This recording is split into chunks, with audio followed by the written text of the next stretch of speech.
Whalebone is a special medium because it's grown by a whale, and it was alive, and whales are such marvelous creatures. And we've always had this sort of feeling of enchantment whenever we hear about whales, and whales have come into legends as great, huge devourers of a lot of our pettinesses. And they are representatives of the great creative flow and the rush and the drive of life in the ocean.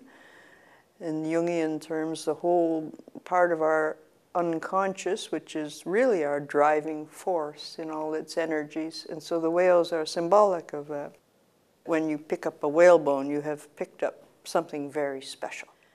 I try to use images from the natural world. I used birds and dolphins and snakes, all sorts of various creatures, and also natural forms which are evocative of nature, although it may not necessarily suggest a specific creature.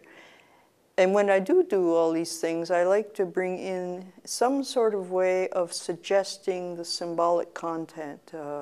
Birds, for instance, are very ancient symbols of the spirit around the world. This is felt. So many images of the spirit are winged forms, feathered forms, any kind of bird. And so the birds can not only speak from a point of view of actual birds that you'd see with your eyes, and which can bring us into environmental issues, but they can also talk about our own spirit within. The old image of the serpent with the tail in his mouth is an image of renewal and continuity, and all the aspects of the seasons coming and going, and the tide of anything that is evoked and grows out of nature will cease. So it has a tide of coming into being and going out of being. And so there are wonderful images of that. And you can work that in with birds, and so therefore you also have something winged up in the air, and you have something else that crawls on the ground. So you have maybe our earthbound limitations in interacting with our aspirations. Images of fish can be like discipleship or our learning curves when we're all sort of in schools guided by forces that we can't really understand or see, which would be the waters of the unconscious or the ocean. Rising up to the surface to where it's brighter, rising up, breaking through the surface to another level.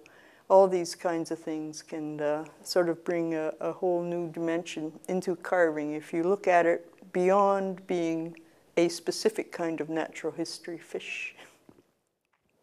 So all these things interact, and these are all creature forms that can teach us, relating to one another in a way that we can take a complete spiritual journey as we read the sculpture, or perhaps an environmental journey.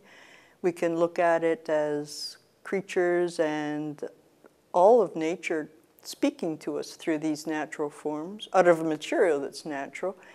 And then we can perhaps start listening ourselves to nature and to its forms, because so far we seem to be on the idea that we have all the answers and we have all the power, and we don't. You know, there's so much more mystery around us than knowledge. We get the balance off quite a bit.